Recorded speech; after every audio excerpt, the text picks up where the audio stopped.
All right, welcome everybody. We're just going to wait for everyone to get on and then we will start.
All right, we see the attendees list climbing. We're just going to allow about 2 more minutes for everyone to jump on.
All right. We'll probably have a few more people tapping in, and that's fine. My name is India Jones. I'm the Community Services Manager over here at Services for Independent Living. I want to thank everybody for taking the time to register for today's webinar. I'm really excited. This is the Transportation Equity Forum Series 2. We have two really great speakers. I'm going to go ahead and move forward. One of my speakers is not here just yet, so we will just go with the flow, and when he shows up, we will be happy. So welcome. This is a series of 3. We're on number 2. If you attended the first one, I hope you enjoy the content.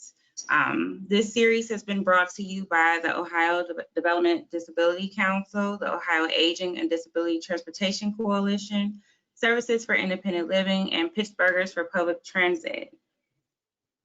Just some housekeeping rules for today. Participants will be muted. If you have questions, please share them in the chat box, and we will attempt to answer them all at the end of both presentations.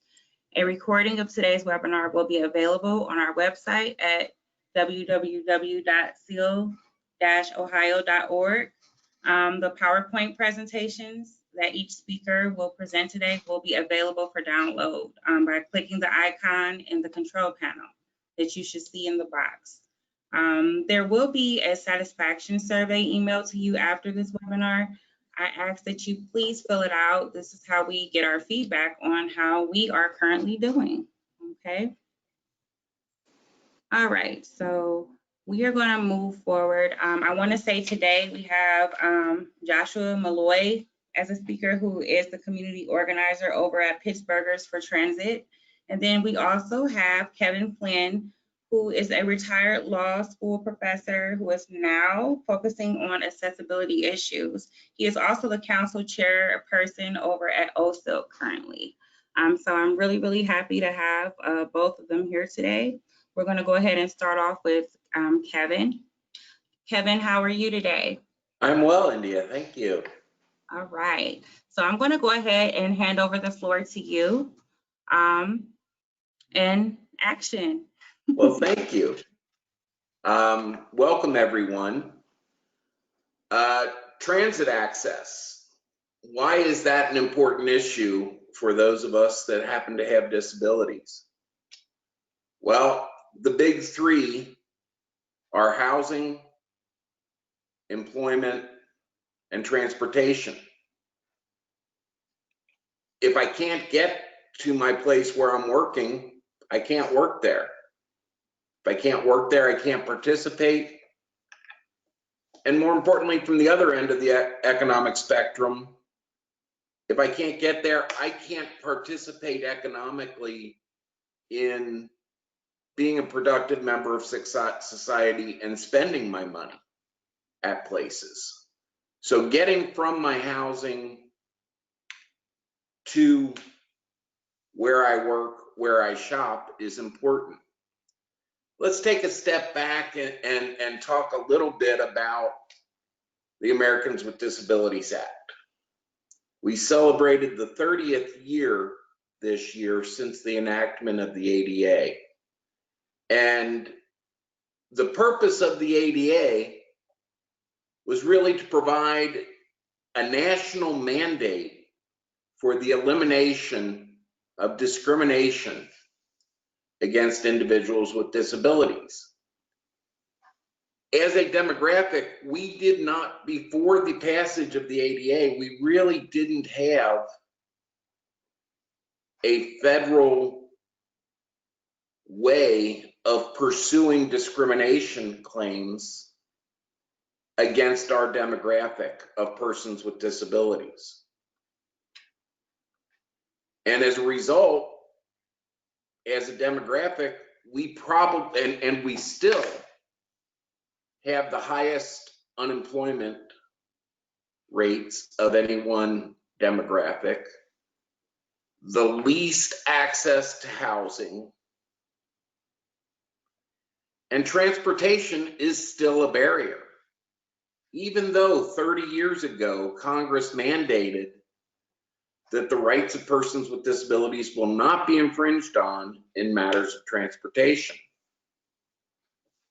Now, my focus today is going to be on urban/suburban transportation. In one sense, this is the easy part. I live in the city of Cincinnati. Hamilton County, Cincinnati is a part of Hamilton County. Hamilton County just passed a sales tax increase to provide better public transportation, better buses, better paratransit in our area. It will provide about $100 million of local tax subsidy to provide better access to transportation. Many rural areas of our state and our country don't have that same access to public transportation. But we're not just going to talk about public transportation. When you think about transportation, and if we could move forward a couple of slides, it goes everywhere from rolling/walking along the sidewalk to traveling on an airplane.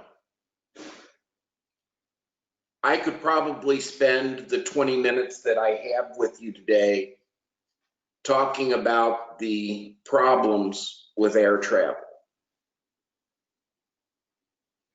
Whether it is, I use a power wheelchair.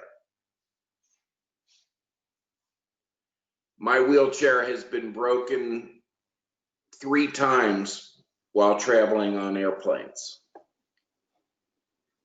That doesn't even take into consideration the aisle chair that you're transported into, which looks like something out of a medieval torture circumstance. It's about 6 inches wide, and they have to strap you into it so that you don't fall out, and then literally physically lift you over the armrest to get into the chair. But as I said, we're not going to focus on air travel.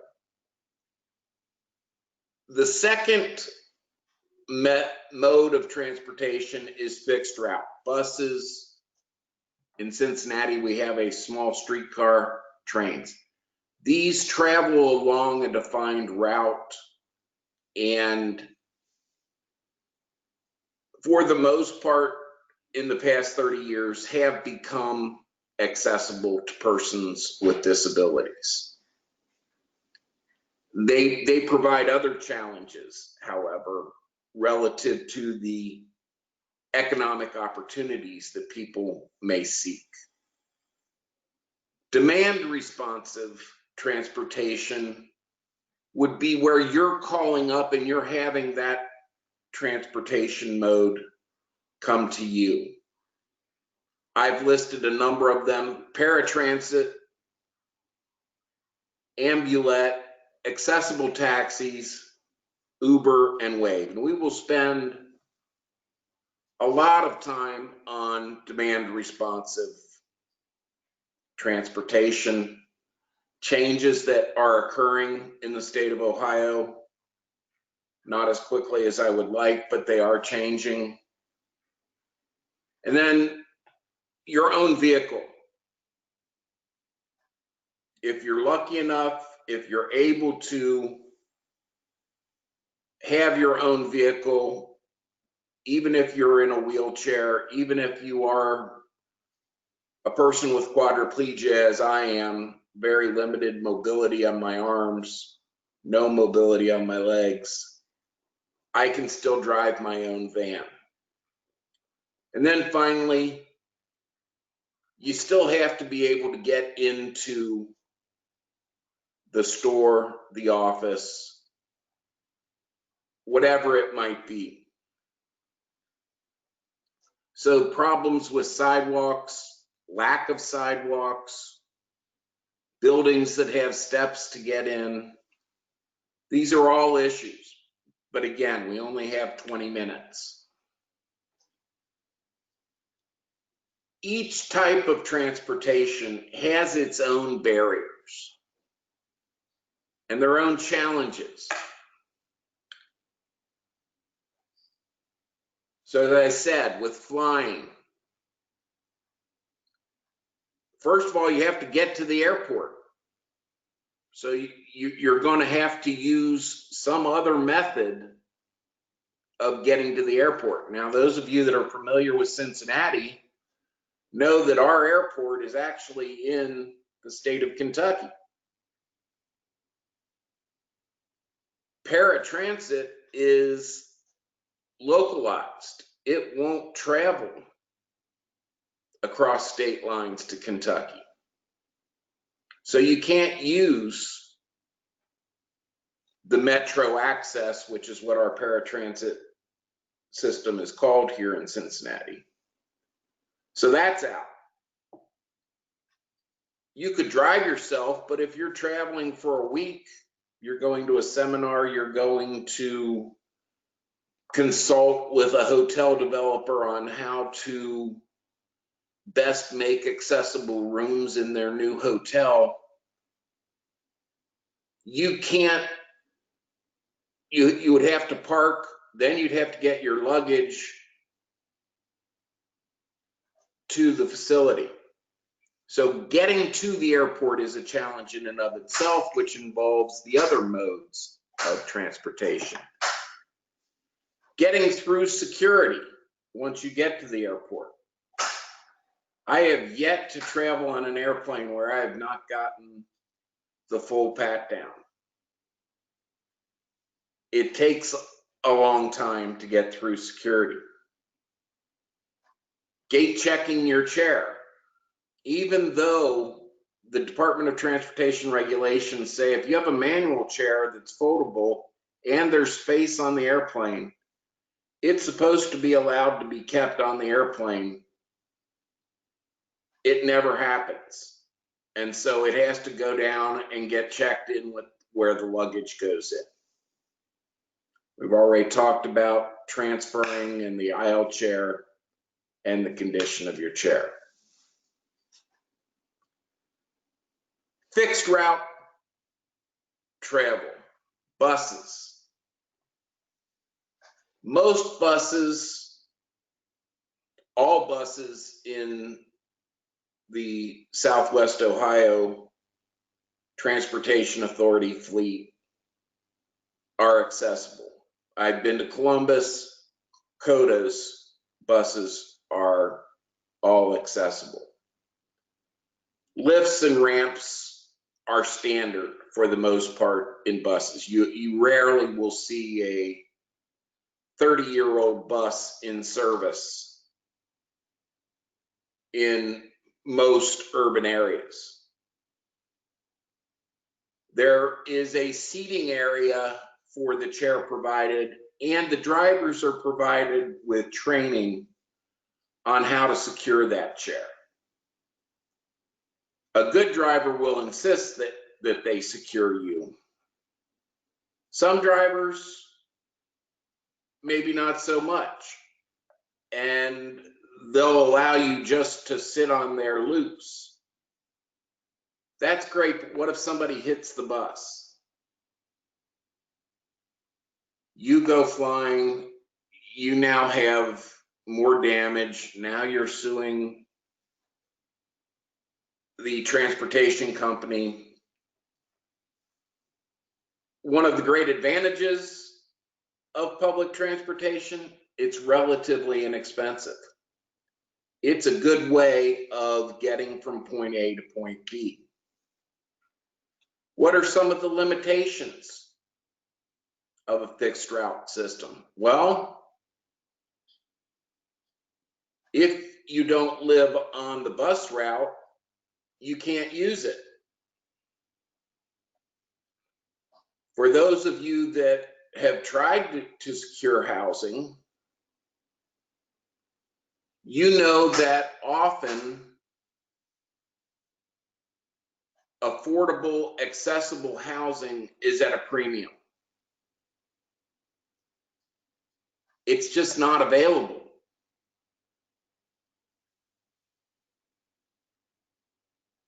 If you have a job, you need to be able to get to that job.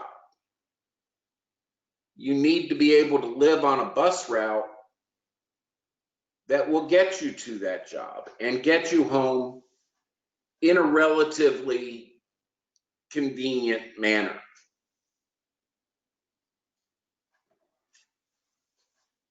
Fixed route transportation involves a time commitment. I live in the northwest corner of the city of Cincinnati.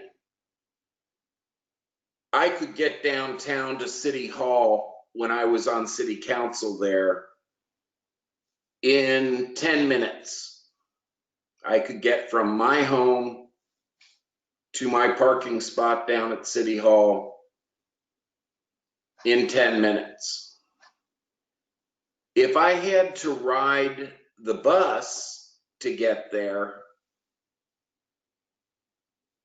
I had to get to the bus stop. It took me about 15 minutes to get to the bus stop. And the next slide, I'd try to get there 15 minutes before the bus was scheduled to enter to be at my spot, because sometimes they're early. It took 45 minutes to ride that bus.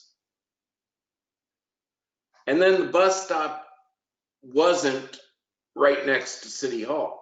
So it took about 15 minutes downtown to get from where I arrived downtown to City Hall.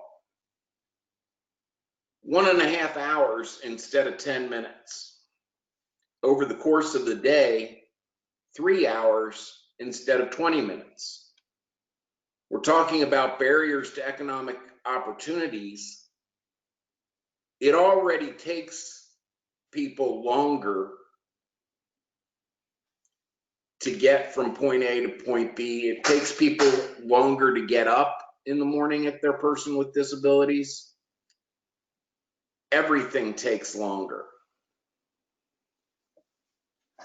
So taking 3 hours out of your day creates a very ineffective amount of time. What if you have to travel during the day? As was said, I also taught up at the law school. I also worked at a law firm.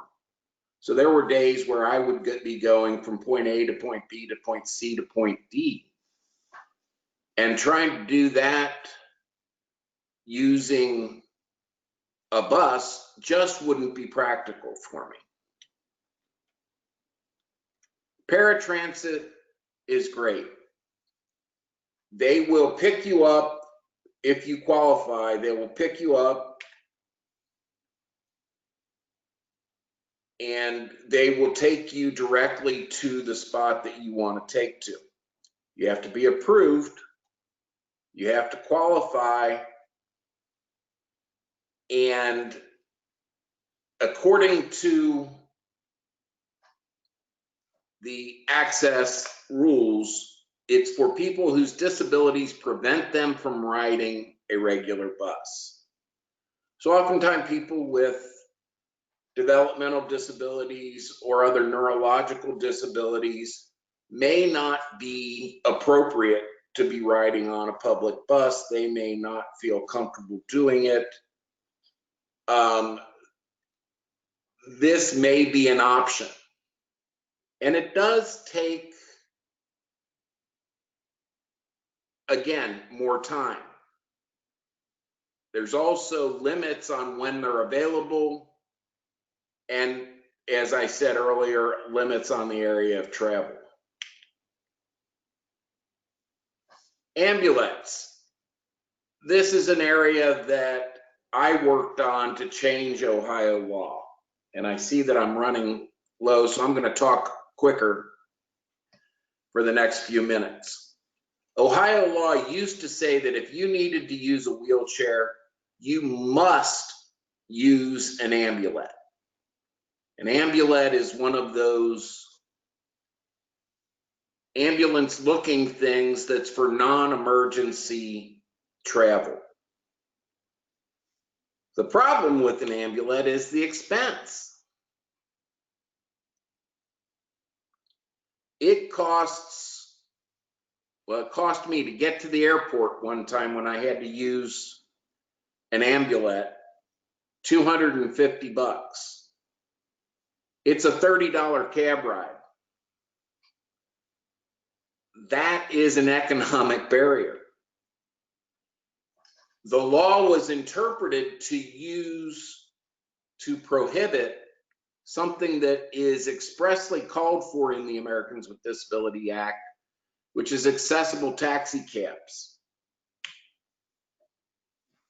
Finally, in 2018, with the help of some friendly legislators, we were able to unanimously change the law. And now the law in Ohio permits persons using mobility devices to be transported in taxis. The problem is we don't have many accessible taxis, at least in the southwestern part of the state, there are none. Up in Akron, there are a few. We're talking about getting some in Cleveland and in Toledo, but there's still a barrier to that. Why? Because it's more expensive for the taxi company to buy an accessible taxi cab. However, the Americans with Disabilities Act again provides that if the entity purchases or leases a new van after 1992, the entity shall make it accessible. The law as drafted was a loophole. Lawyers are tricky. And the law said that it had to be a new vehicle. So what taxi cab companies did was they stopped buying new vans and bought vans that had 1,000 miles on them. So then it wasn't a new vehicle, they didn't have to comply. I'm not going to go through this whole regulation, but there is a regulation in the Department of Transportation regulations interpreting the Americans with Disabilities Act that does not require the vehicle to be new. And it says when a provider of taxi service purchases or leases a vehicle other than an automobile, the vehicle is required to be accessible. No requirement that it be new. Taxi cabs don't have to purchase vans, but if they purchase vans, they have to be accessible. What's the problem? No one's been enforcing the law. And that's the problem with a lot of the ADA. It's not a difficult concept. A lot of cities have accessible taxi cabs. In Ohio, this is going to be one of my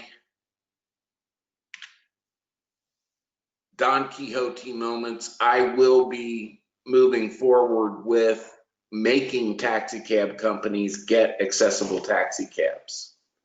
We tried to use the carrot approach in Cincinnati by providing an economic incentive to the taxi cab company to purchase accessible vehicles.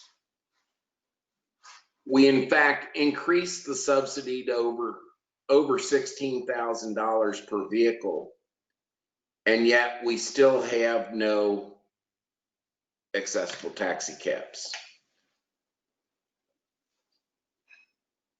This is a denial of civil rights. Complaints need to be filed. People need to move forward getting that. One other point on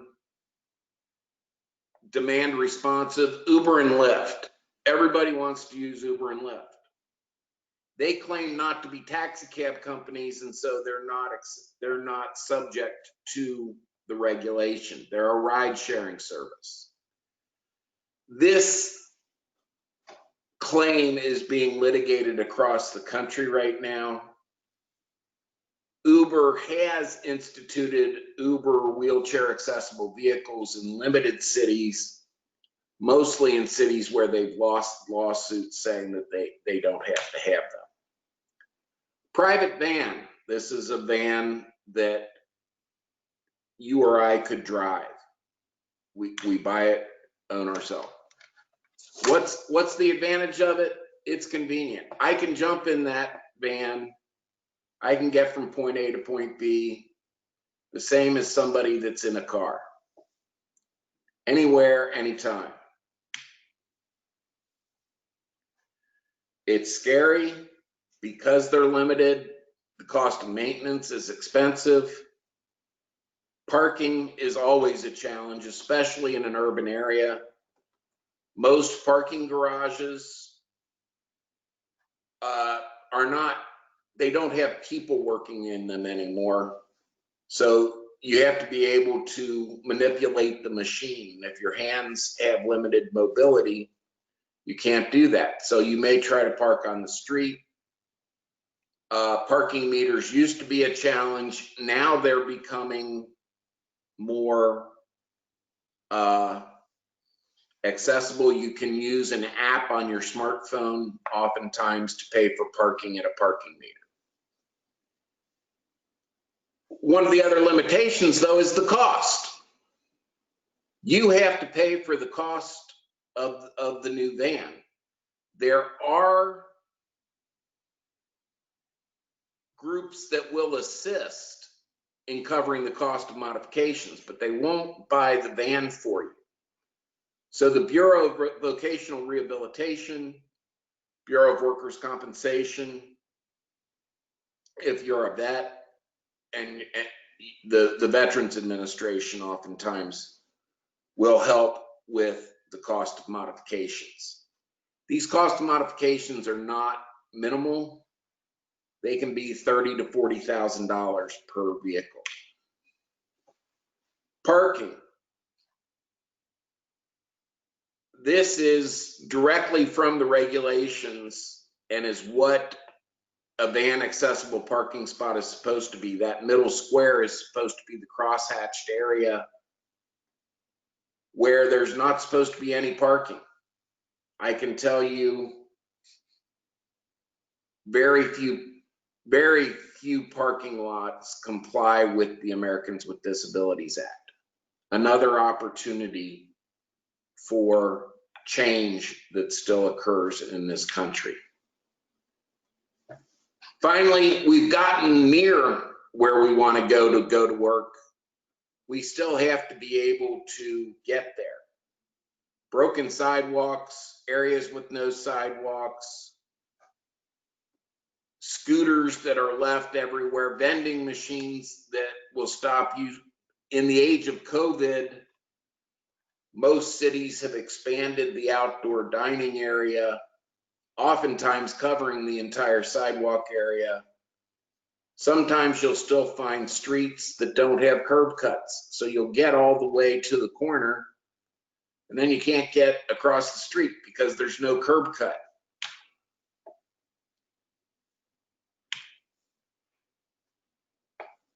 Streets blocked for construction. You get to the building, you want to go have lunch at the Senate Cafe.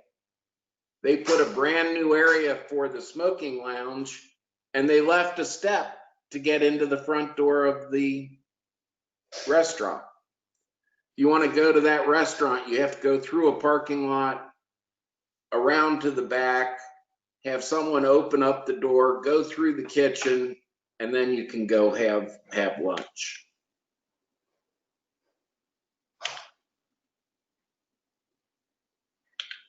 And with that, I believe I am over my time, and I see that Joshua is here from Pittsburgh. Hello, Joshua. And so I'll turn it back over to you, India. All right, Kevin, that was really, really good information. I didn't even realize that with all of the modifications that people are doing, you know, for dining areas and stuff like that, they're expanding on the actual sidewalk.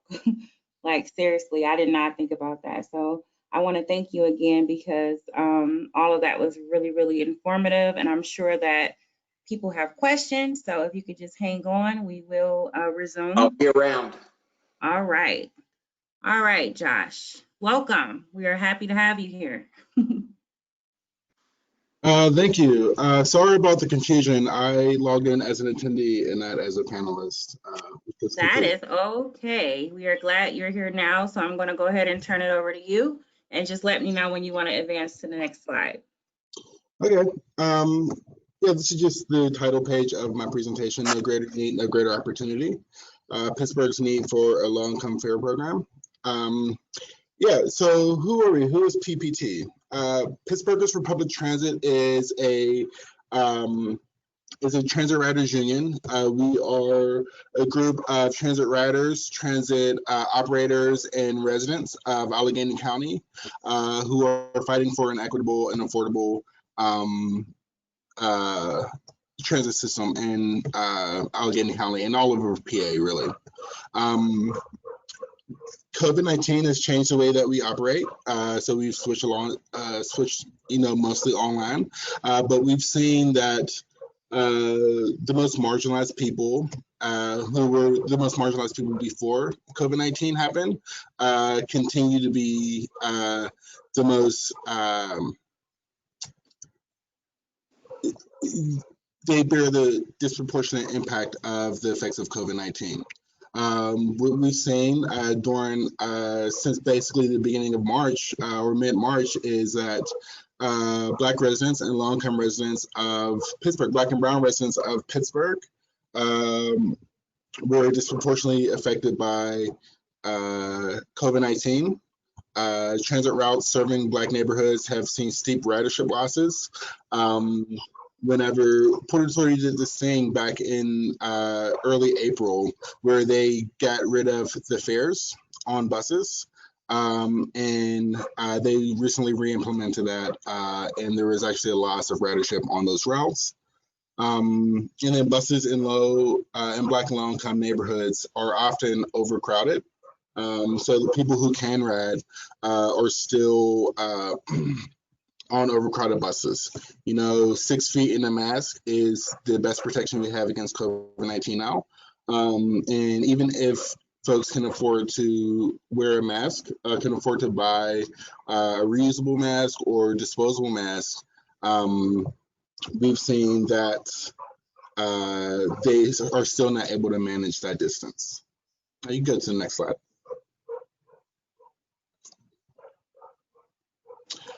So these are, this is just showing that, approximately 35% of transit users during the pandemic, and this is nationwide, make about $15,000 a year. And what happened, I'm sorry, if you guys hear barking in the background, it's because I work next to a dog groomer. So it's a little bit distracting. Hopefully you don't hear it. But we've also seen that the ridership on public transit has flipped. So looking at numbers from 2017, we see that nationwide, the percentage of white folks who rode transit were 40%. And basically the rest of these groups made up the rest of that percentage. But during COVID-19, that is kind of flipped. So you see the green bar. We saw that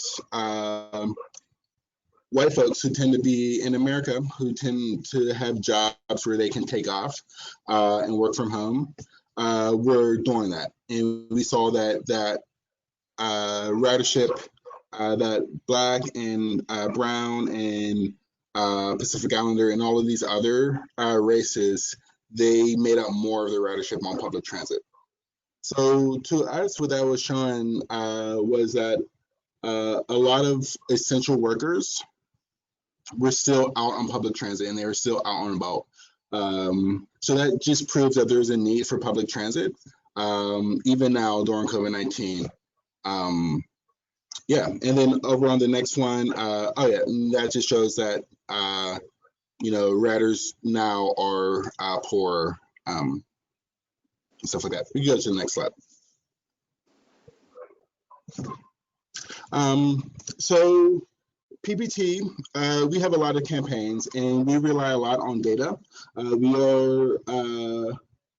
We like to use all tools in the arsenal, but it's hard to build a campaign just around data points.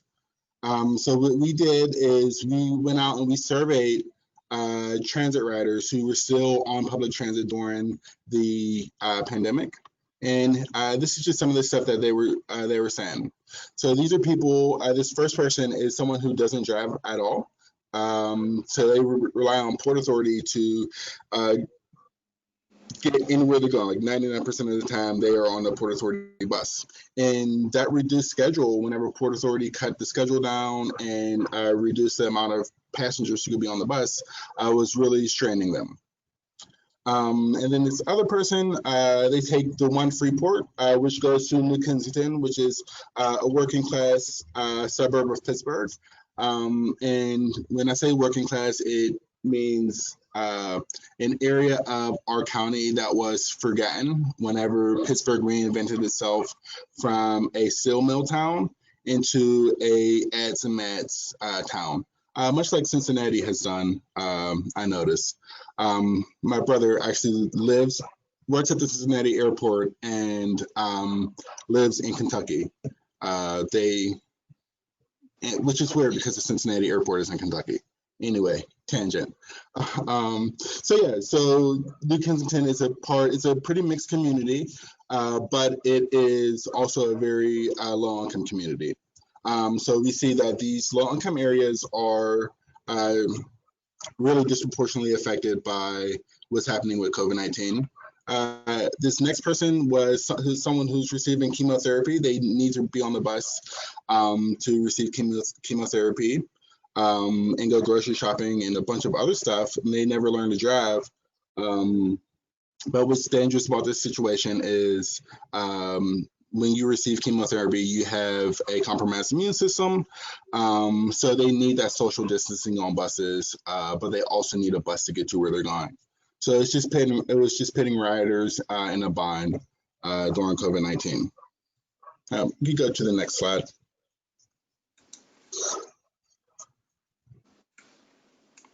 Okay. So this is just another story of a rider. This is Miss Tara Collins, and she is a prominent activist with us. She is working on us with a bunch of campaigns, but this is her telling her story in front of the Port Authority building downtown when Port Authority just switched back to collecting full fares. So she's basically saying, everyone's economic situation has changed since COVID-19 has happened. The unemployment rate in Pittsburgh has skyrocketed. A lot of my friends, just anecdotally, a lot of my friends have lost employment because of COVID-19. Luckily, I'm still able to work. But she's talking about her cousin who had a doctor's appointment 2 weeks out and knew that she wouldn't be able to make it. So she hit up Miss Tara Collins asking for bus fare. And so this is like the people that we are fighting for. These are the folks that, we see the data, we see, who's riding the buses, and in a little bit you'll see, the restrictions that Port Authority has put on, how that is causing trouble for folks. So yeah, these are the people we build campaigns around. Ms. Tara Collins is awesome. But yeah, so this is who we're fighting for right now. All right, go to the next slide. So yeah, in this chart you see, hopefully everyone can see this. You see, this is basically a timeline up until June of what public transit is looking like. So we saw the PA COVID shutdown that's happened on March 15th, so the middle of March of 2020, and we saw like ridership before that. It was already beginning to drop, and then we just saw it just dip all the way down to its lowest point, which was at around 329, so March 29th. So Port Authority has lost a bunch of ridership, and whenever that happens, like Port Authority, they get 25% of their operating budget from rider from like the money you pay for your tolls. So they're losing a bunch of money and a bunch of other stuff. So they went to a full cashless fare. So they what they ended up doing was, instead of like getting on the bus at the front, where the bus kneels down, and if you're a disabled person, the bus can kneel down for you or whatever, everyone had to enter the bus through the back doors, which shut off almost 2/3 of the bus, and the max capacity for a bus was 15 passengers. So we applaud Port Authority for taking steps to address people's COVID affairs while also keeping service online. But whenever you went from front door onloading to back door onloading, that opened up a floodgate of issues for people with disabilities, seen and unseen. We survey folks, and like if you're an elderly person who is going grocery shopping or whatever, you have a bunch of groceries, you can't get on the back door of the bus because it doesn't kneel down. If you're in a wheelchair, there is no folding ramp for you to get onto the bus. Luckily, we and a bunch of other people brought up these things to Port Authority, as well as their bus operators. They were just like, yo, we can't operate like this. They adjusted some of their plans so that it was, at the bus operator's discretion whether someone got on and off at the front of the bus, which we think was good. But so yeah, they eliminated front door onboarding, and this was for all of the month of May and all of the month of April and into May. Then Allegheny County entered the yellow phase, and at that point they reinstituted regular service. So they had reduced service, and now we're back to full service, but not full capacity. And then we went to front door boarding. We entered green phase, and then we went back to full fare collection. Now, that is an issue, full fare collection. So you see, we go to front door boarding, and there's a spike in ridership. Then we hit the green phase, and then there's another spike, and then we go to full fare collection, and we see an immediate drop off in ridership. Now, what that tells you is a couple of things. We see that the people who needed transit this whole time are going to stay on transit. So it's the essential workers, it's the Black and brown folks, it was the people who couldn't drive for one reason or the other, who still had to get to their doctor's appointments and still had to get to grocery stores and to the bank and everything else, who still had to live their life during coronavirus. They were still on public transit. Then you see this huge drop when they started collecting fares again. And that tells me that some of those people are no longer riding transit. Some of those people can no longer get on transit to do those things, go shopping, go to school, go to work, whatever. And we see that since then, for the rest of the month of June, and even farther, this graph goes even farther, we have not gone back to that level of ridership. You can go to the next slide.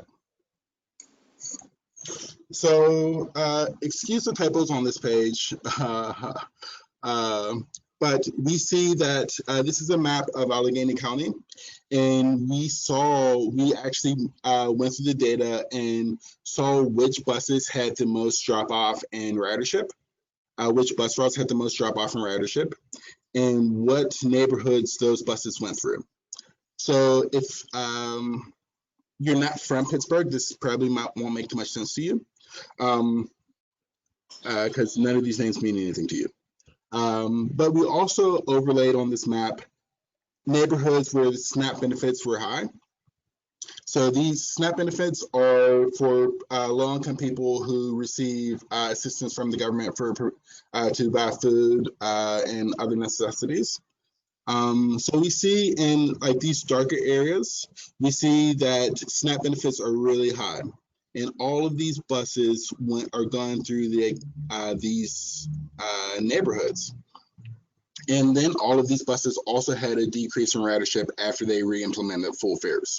So that just means, like I said before, I'm just reiterating it again, low-income people with disabilities and others are not able to ride buses anymore because they just can't afford it. So I know for a lot of people, public transit is, as an individual, it seems affordable. In Pittsburgh, it is more affordable than owning a car in some cases, in most cases, but it could still cost up to $100 a month for a monthly bus pass. If you can't afford $100 a month, it just gets more expensive from there. So if you pay with cash for your transit, Port Authority actually charges you more than someone who would use a Connect card. If you want to transfer from one bus to another, transfers cost, there are no transfers, so you pay a full fare if you're paying for cash. And if you have a Connect card, then you pay an additional $1. And that doesn't sound like a lot, but I always tell people, whenever you're flying and you have to have a connecting flight, you don't pay more because you have a connecting flight. It's all included. So if I have 3 connecting flights, I'm not going to pay $600 million. I'm going to pay, the $500 it costs to fly somewhere nowadays. I don't know. It's probably cheaper because of COVID now. We need to get rid of transfers, but in the meantime, with PPT, my organization is proposing that we do is anyone with a SNAP card or an EBT card, they just show that to the bus operator, and the bus operator hits a button, and that counts as a full fare. So we want to implement a free fare program for people who are on who receive SNAP benefits from the government. You go to the next slide. So why SNAP? So there's a couple reasons why we use SNAP. One, people who are on SNAP have easily verifiable proof that they need assistance for public transit. So if you're eligible in order to be eligible for SNAP, you have to be 130% below the poverty line. So like if you are in poverty, like you're already struggling. But even to be able to be eligible for SNAP, you have to be really, really down on your luck. And we see that all over Allegheny County and all over the country right now. The unemployment rate at the peak of COVID was the highest it's been since I don't want to say the Great Depression, but maybe like the 70s. So it's been, it's high all over the country, right? It was like at 15% in some places. In Allegheny County, it was way up there. So we know a lot of people are eligible for SNAP right now. So we just want to help the people who are struggling the rest right now. Another reason why we're doing SNAP is because this is just a pilot program that we are using to that we are wanting to expand right now, that we are going to expand in the future. And then another reason is Port Authority won't have to change any of their equipment. They will barely have to change the way that they operate. Basically, like I said earlier, you get on a bus, you show the bus operator your EBT card, and that is proof enough that you need to ride for free, basically. Sorry, I was rushing through that. I was late. But if you have any questions, I am more than ready to answer. Thank you. All right, that was awesome. And I just really like how both of you pointed out so many great points because a lot of us who, we go every day, we get in our cars, we drive, we do things, and we may not have to get on public transportation, or we may not have something, you know, keeping us from just jumping in the car. But there are so many people around us, whether there's family members, you know, people we don't know, people you see passing while you're driving, that do have these barriers. So I thought that it would be really important to get you two on, two different parts of our little world here to talk about all of these issues. And I really, really appreciate you guys, you know, agreeing to be speakers for today. So I'm going to go ahead and go to questions here and see what we have. And then I will direct the questions to who they may be pertaining to. Okay. Let's see. All right, so if anyone has any questions right now, you can type them in the question box. Joshua, I do see you in the chat box. Sorry about that. We have somebody who says that they used to work here at Services for Independent Living and that they were really glad that we were doing this. And they wanted to know how they can contact Kevin. And Kevin's information, I usually send out a little email. There will be like a survey that you're going to get that I'm going to ask for everyone to please fill out. And I can include both Kevin and Joshua's information, so that way you guys can, you know, contact them directly if you're, you know, wanting to talk to them about something more than what we just discussed.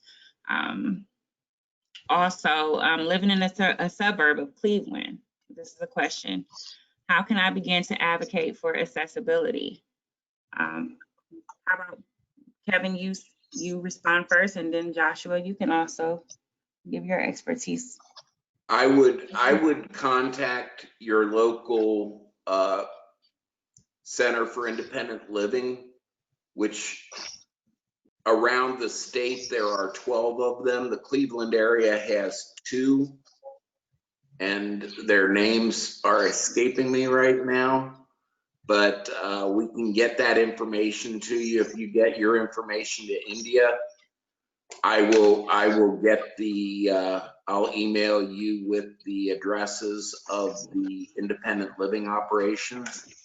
Part of the challenge given by the federal government to the Centers for Independent Living had a large part beyond just the meat and potatoes of helping find people to get a place to live, getting transportation, etc. Part of it is advocacy for accessibility issues. And just following up on one of the things Joshua said, in Southwest Ohio, we do have what's known as the Fair Deal program for persons with disabilities.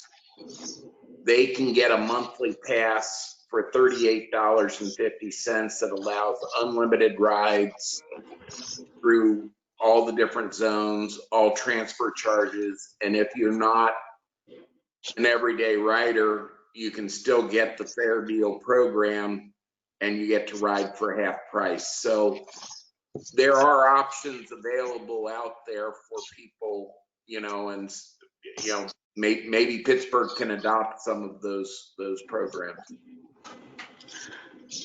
What did the Cincinnati Transit do to make collection fares safe from transmitting germs of like COVID-19?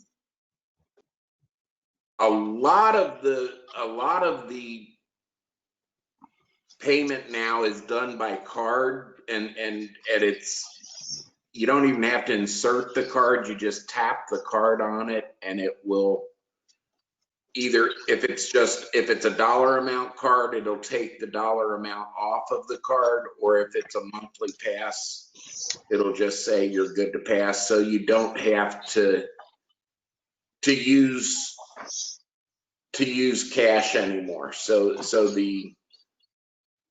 that had actually predated COVID, but it was very helpful with COVID. Joshua. Okay, Joshua, they actually said that they messed up on their question, and that the question that I just asked him was really for Pittsburgh. Like, how were they making sure that, you know, the fares that are being collected are, you know, having like a safe transmit process Yeah. due to COVID? In Pittsburgh, they've done a couple of things. They encase like their drivers in plexiglass. It's basically a sneeze guard that you see at, I don't know what local stores are in Cincinnati, Ohio. A sneeze guard at a lunch buffet. So they surround the bus operators with those. And then everyone, like in order to ride public transit in Allegheny County, you have to have a mask. And I think that's something that will be going on from now until forever, probably, which is good. So yeah, people are wearing masks. We are still collecting like actual tender, like money. But I'm sure there's a way that they disinfect that after they receive it. But yeah, like Kevin said, a lot of people use Connect cards, but a lot of people don't. And I could do a whole another presentation on why there are those little cards to pay fares are so hard to get in some areas. But I won't go into that. How exactly are the fares being paid for through SNAP? Like where, if they're making it a discounted feature, where are the actual funds coming from to cover it? Yeah, so the people aren't paying. Yeah, so if the people aren't paying, the funds would. So in our system, Port Authority is reimbursed up to like 75% of a RAD from the state. So, and they don't count ridership by the amount of people paying. They count ridership in a lot of ways. They count it through people tapping the card or people entering the bus and passing a little sensor, or a bus operator just hitting a button every time someone steps on the bus, and that counts ridership. So the state is already going to reimburse Port Authority for that ridership. So they will, at most, they would lose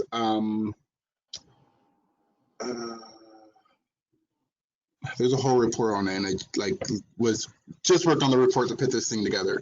I'm completely blanking on the exact number. But there are other funding sources to make up for that small percentage of the total that they're losing, including grants from foundations, which is like hopefully we'll be getting in touch with Port Authority soon to suggest that method for making up for that little bit of loss. Okay, and Kevin, do you know if we can actually raise funds through taxes? That's what the question was. Can you raise funds via taxes? Not sure. If you can convince people to vote to raise the taxes, that's the key. In Hamilton County, as I said at the beginning of my presentation, after 4 failures to do a countywide tax, Hamilton County just this past year passed a sales tax increase to fund $100 million for the local bus system. That's in addition to the federal money and things like that. But it takes a lot of organizing. It takes people like Josh out there, really working it for years ahead of time, and then trying to get the Chamber of Commerce on board, the Democratic Party on board, the Republican Party on board, get everybody on board, and then run your campaign like like you're running for office. Okay, just so that we can be respectful to everyone's time. I know we're running over a little bit. I just have one more question. The person asked, should they try and get on public transit board in Cleveland? Will buses ever cross county lines?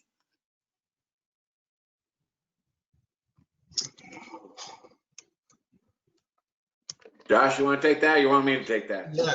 So We have the same problem in Pittsburgh. Like we have, like literally we have like the same fare collection systems on like county line on buses in other counties, and they're all like counties that surround Allegheny County. So we have like everything is like ready for us to just have an extended system, and no one wants to do it. Like there's too many cooks in the kitchen, I guess. But you should definitely get on the board. We need advocates on every board possible. We PPT pushed Port Authority to replace a couple of their board members, and they did. They didn't replace them with the people that we wanted. But that is something that we always advocate for. Another thing, someone asked one of the first questions, how do I get involved with disability advocacy? There's a local transit riders union. There's a bunch of organizations. Like, don't just go to the typical advocacy organizations, because like if I don't know what I'm supposed to be advocating for, then I'm going to do it the wrong way. So we need people who, like on our board, we have a position for someone with a disability, so that we know, we're not just blowing hot air out of places. We need someone to tell us this is what we actually need. This is what we want. So if you have a disability or you care for someone or whatever, go and get involved with a transit rider union or something else, so that we're not out here asking for the wrong things. In India, I will say that in Ohio, in Southwest Ohio, the buses do go across county lines. So we will go to the adjoining counties. We don't go to other states, which is the problem. As Josh mentioned, you're trying to go to the airport, and the airport's in Kentucky. You can't get there. And then the paratransit does not go across county lines because that's funded by the county. But it doesn't make a lot of sense. It's something that, again, as Josh said, you need people that can be advocates, that can explain how stupid some of these policies are to people, to make them wake up and actually see the real reason why people aren't getting to the places they need to get to. Because and I want to thank you both again, because these are real live issues that are going on currently, and even with COVID, spiraling out of nowhere, literally.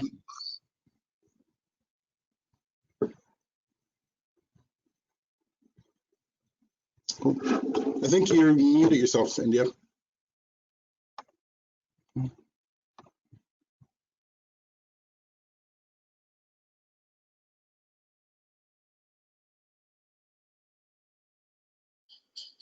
India?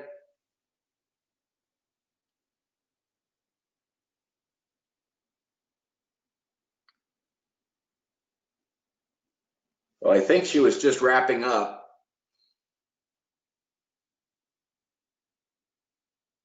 Thank you for everyone for joining me and Kevin. I really enjoyed your questions. All of my contact information is on this last slide. So if you want to download the handouts, you can contact me from there. Kevin? And I also want to thank everybody for participating today, and thank India and the group up there, so for organizing this. I think it was really great. It was wonderful. Thank you. Have a nice day, everyone. Thank you. All right. Bye, everybody. Bye. Bye.